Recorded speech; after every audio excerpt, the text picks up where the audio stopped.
بسم الله الرحمن الرحيم. الحمد لله الذي أنزل على عبده الكتاب ولم يجعل له عوجا قيما لينذر بأسا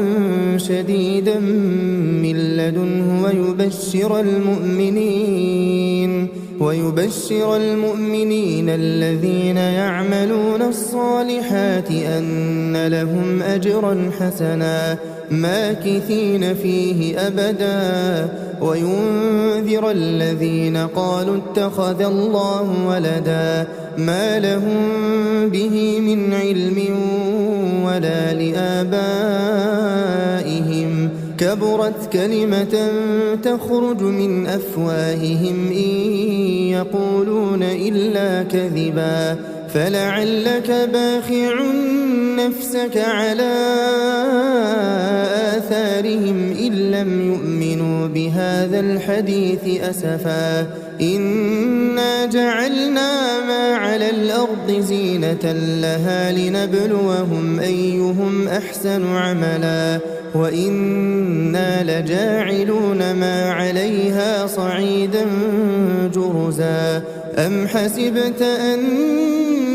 أصحاب الكهف والرقيم كانوا من آياتنا عجبا إذ أوى الفتية إلى الكهف فقالوا ربنا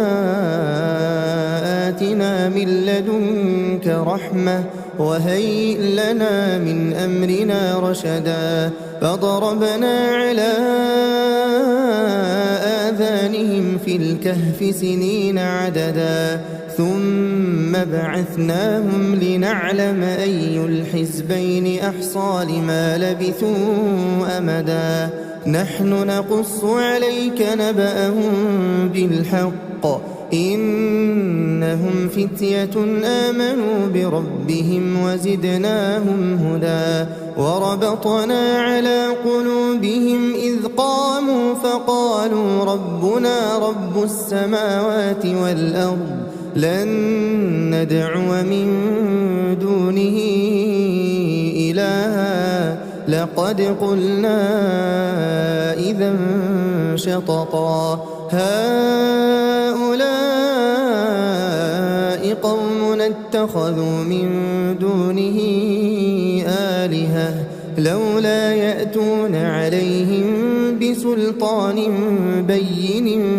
فمن أظلم ممن افترى على الله كذبا وإذ اعتزلتموهم وما يعبدون إلا الله فأووا إلى الكهف ينشر لكم ربكم من رحمته ويهيئ لكم من أمركم مرفقا وترى الشمس إذا طلعت تزاور عن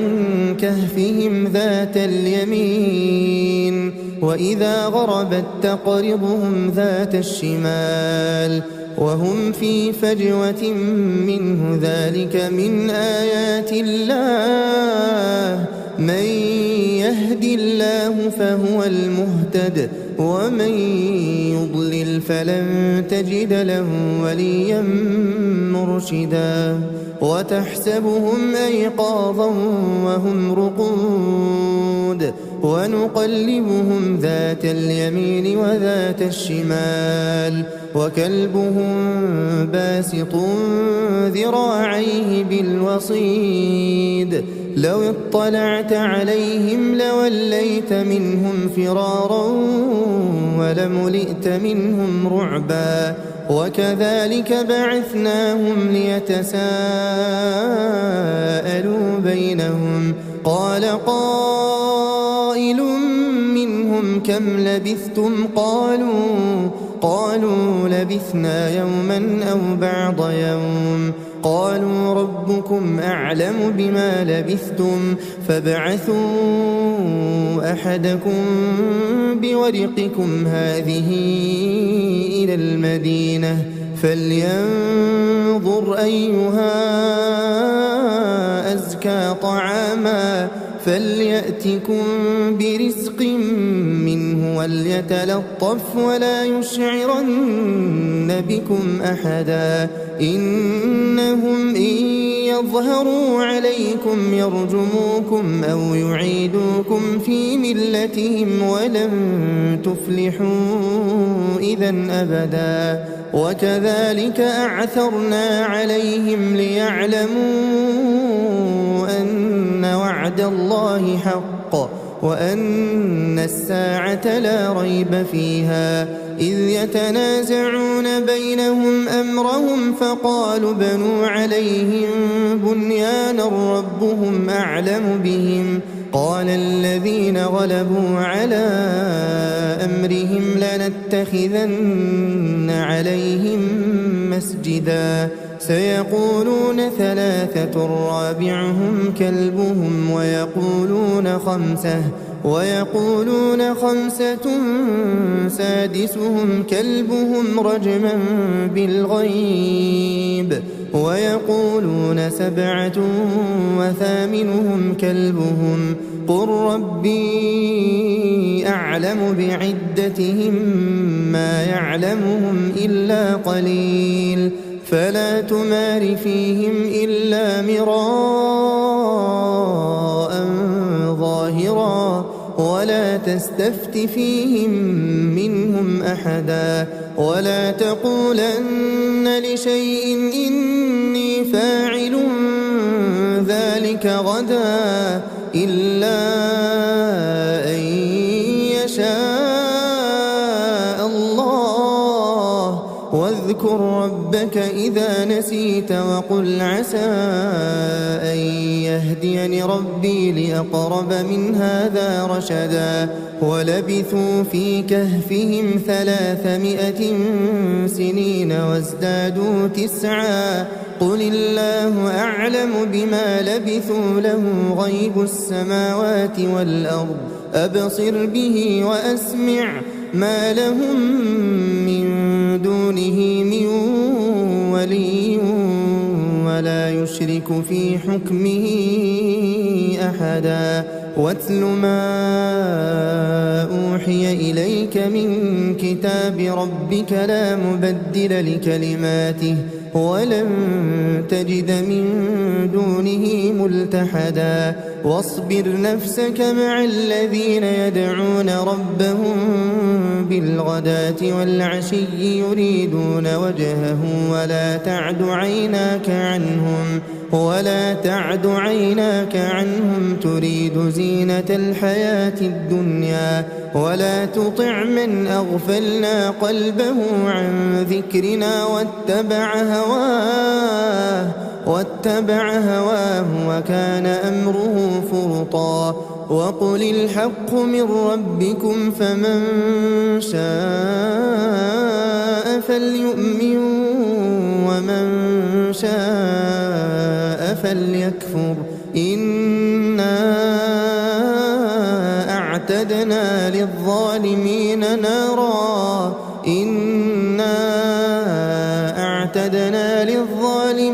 نارا أحاط بهم سرادقها وإن يستغيثوا يغاثوا بماء كالمهل يشوي الوجوه بئس الشراب وساءت مرتفقا إن الذين آمنوا وعملوا الصالحات إنا لا نضيع أجر من أحسن عملا أولئك لهم جنات عدن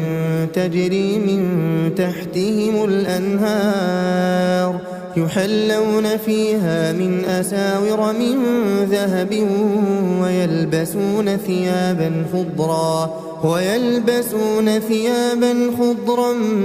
من سندس واستبرق متكئين فيها على الأرائك نعم الثواب وحسنت مرتفقا واضرب لهم مثل الرجلين جعلنا لأحدهما جنتين من أعناب وحففناهما بنخل وجعلنا بينهما زرعا كلتا الجنتين آتت أكلها ولم تظلم منه شيئا وفجرنا خلالهما نهرا وكان له ثمر فقال لصاحبه وهو يحاوره أنا أكثر منك مالا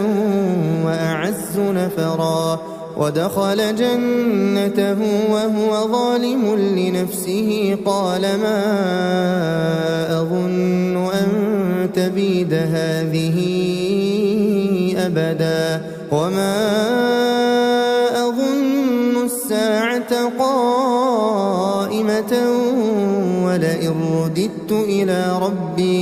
ولئن رددت إلى ربي لأجدن خيرا منها منقلبا قال له صاحبه وهو يحاوره أكفرت بالذي خلقك من تراب ثم من نطفة ثم سواك رجلا لكن هو الله ربي ولا أشرك بربي أحدا ولولا إذ دخلت جنتك قلت ما شاء الله لا قوة إلا بالله إن ترني أنا أقل منك مالا وولدا فعسى ربي أن يؤتيني خيرا من جنتك ويرسل عليها حسبانا من السماء فتصبح صعيدا زلقا أو يصبح ماؤها غورا فلن تستطيع له طلبا وأحيط بثمره فأصبح يقلب كفيه على ما أنفق فيها وهي خاوية على عروشها ويقول يا ليتني لم أشرك بربي أحدا ولم تكن له فئة ينصرونه من دون الله وما كان منتصرا هنالك الولاية لله الحق هو خير ثوابا وخير عقبا واضرب لهم مثل الحياة الدنيا كماء إن أنزلناه من السماء فاختلط به نبات الأرض فأصبح هشيما تذروه الرياح وكان الله على كل شيء مقتدرا المال والبنون زينة الحياة الدنيا والباقيات الصالحات خير عند ربك ثوابا وخير أملا ويوم نسير الجبال وترى الأرض بارزة وحشرناهم فلم نغادر منهم أحدا وعرضوا على ربك صفا لقد جئتمونا كما خلقناكم أول مرة بل زعمتم أن لن نجعل لكم موعدا ووضع الكتاب فترى المجرمين مشفقين مما فيه ويقولون يا ويلتنا ما لهذا الكتاب لا يغادر صغيرة ولا كبيرة إلا أحصاها ووجدوا ما عملوا حاضرا ولا يظلم ربك أحدا وإذ قلنا للملائكة اسجدوا لآدم فسجدوا إلا إبليس كان من الجن ففسق عن أمر ربه أفتتخذونه وذريته أولياء من دوني وهم لكم عدو بئس للظالمين بدلا ما أشهدتهم خلق السماوات والأرض ولا خلق أنفسهم وما كنت متخذ المضلين عضدا ويوم يقول نادوا شركائي الذين زعمتم فدعوهم فلم يستجيبوا لهم وجعلنا بينهم موبقا ورأى المجرمون النار فظنوا أنهم مواقعوها ولم يجدوا عنها مصرفا ولقد صرفنا في هذا القرآن للناس من كل مثل وكان الإنسان أكثر شيء جدلا وما منع الناس أن يؤمنوا إذ جاءهم الهدى ويستغفروا ربهم إلا أن تأتيهم سنة الأولين أو يأتيهم العذاب قبلا وما نرسل المرسلين إلا مبشرين ومنذرين ويجادل الذين كفروا بالباطل ليدحضوا به الحق واتخذوا آياتي وما أنذروا هزوا ومن أظلم ممن ذكر بآيات ربه فأعرض عنها ونسي ما قدمت يداه إنا جعلنا على قلوبهم أكنة أن يفقهوه وفي آذانهم وقرا وإن تدعهم إلى الهدى فلن يهتدوا إذا أبدا وربك الغفور ذو الرحمة لو يؤاخذهم بما كسبوا لعجل لهم العذاب بل لهم موعد لن يجدوا من دونه موئلا وتلك القرى أهلكناهم لما ظلموا وجعلنا لمهلكهم موعدا وإذ قال موسى لفتاه لا أبرح حتى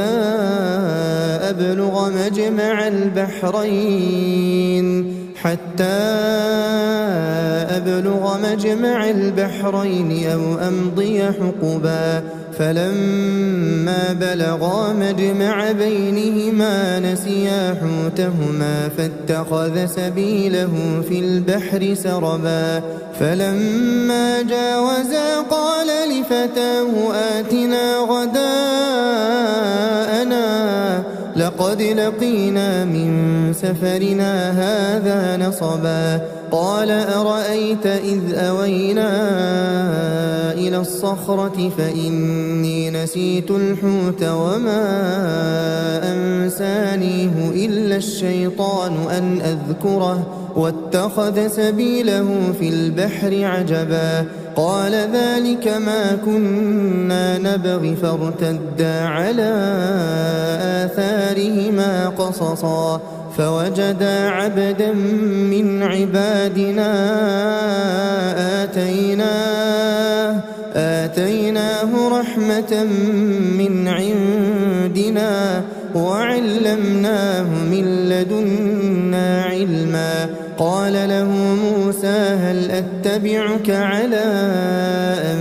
تعلمني مما علمت رشدا قال إنك لن تستطيع معي صبرا وكيف تصبر على ما لم تحط به خبرا قال ستجدني إن شاء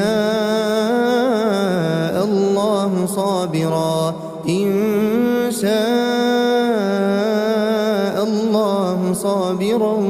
ولا أعصي لك أمرا قال فإن اتبعتني فلا تسألني عن شيء حتى أحدث لك منه ذكرا. فانطلقا حتى إذا ركبا في السفينة خرقها قال أخرقتها لتغرق أهلها لقد جئت شيئا إمرا. قال ألم أقل إنك لن تستطيع معي صبرا. قال لا تؤاخذني بما نسيت ولا ترهقني من أمري عسرا. فانطلقا حتى إذا لقيا غلاما فقتله قال أقتلت نفسا زكية بغير نفس لقد جئت شيئا نكرا. قال ألم أقل لك إنك لن تستطيع معي صبرا. قال إن سألتك عن شيء بعدها فلا تصاحبني قد بلغت من لدني عذرا. فانطلقا حتى إذا أتيا أهل قرية استطعما أهلها فأبوا أن يضيفوهما فوجدا فيها جدارا يريد أن ينقض فأقامه. قال لو شئت لاتخذت عليه أجرا. قال هذا فراق بيني وبينك سأنبئك بتأويل ما لم تستطع عليه صبرا. أما السفينة فكانت لمساكين يعملون في البحر فأردت أن أعيبها وكان وراءهم ملك يأخذ كل سفينة غصبا. وأما الغلام فكان أبواه مؤمنين فخشينا أن يرهقهما طغيانا وكفرا فأردنا أن يبدلهما ربهما خيرا منه زكاة وأقرب رحما. وأما الجدار فكان لغلامين يتيمين في المدينة وكان تحته كنز لهما وكان أبوهما صالحا. فأراد ربك أن يبلغا أشدهما ويستخرجا كنزهما رحمة من ربك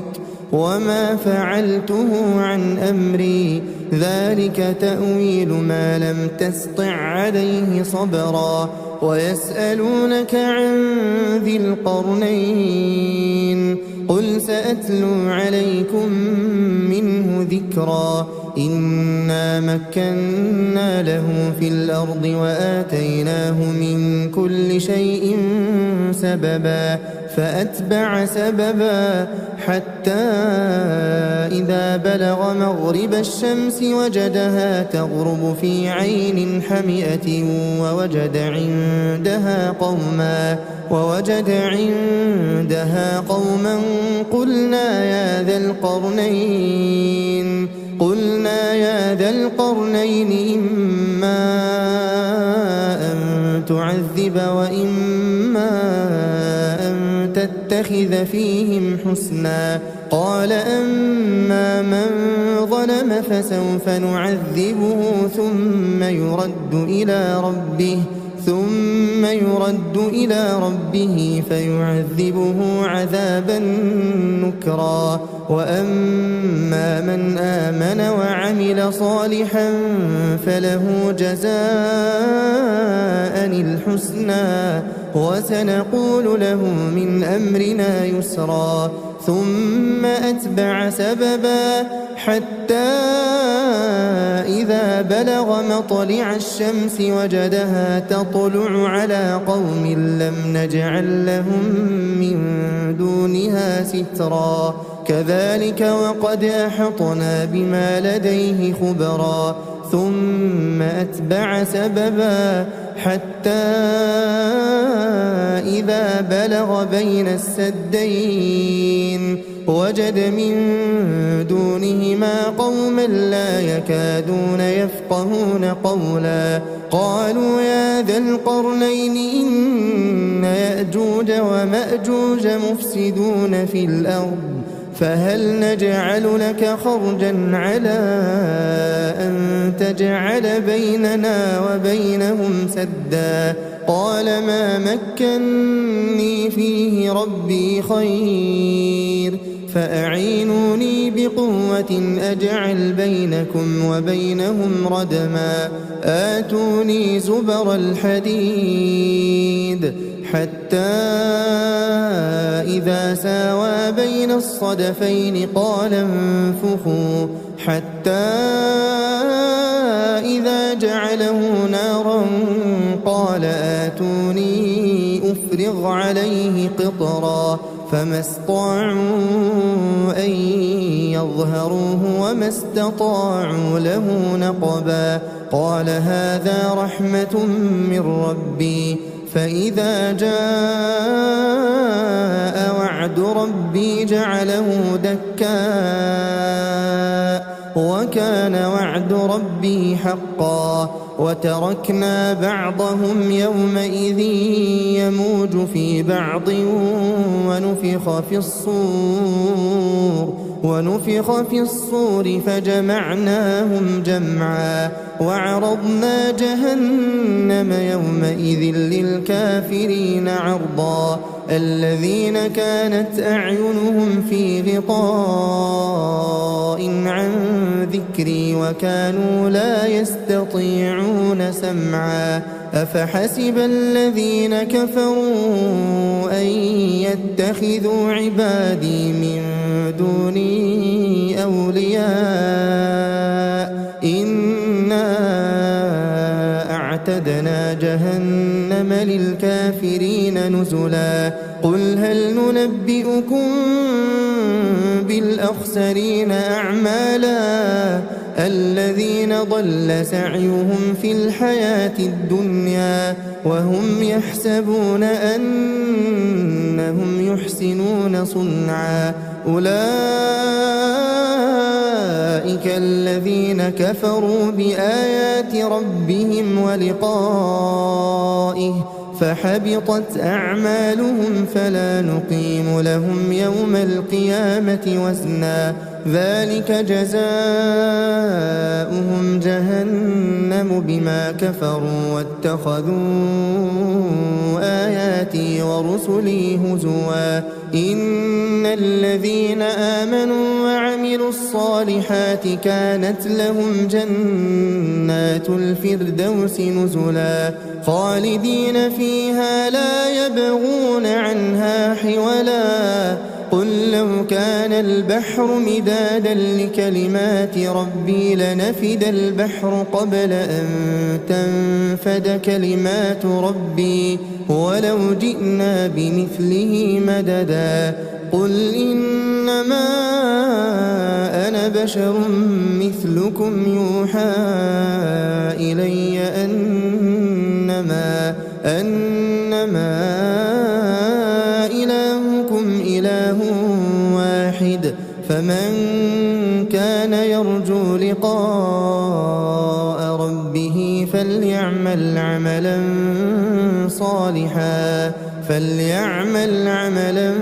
صالحا ولا يشرك بعبادة ربه أحدا.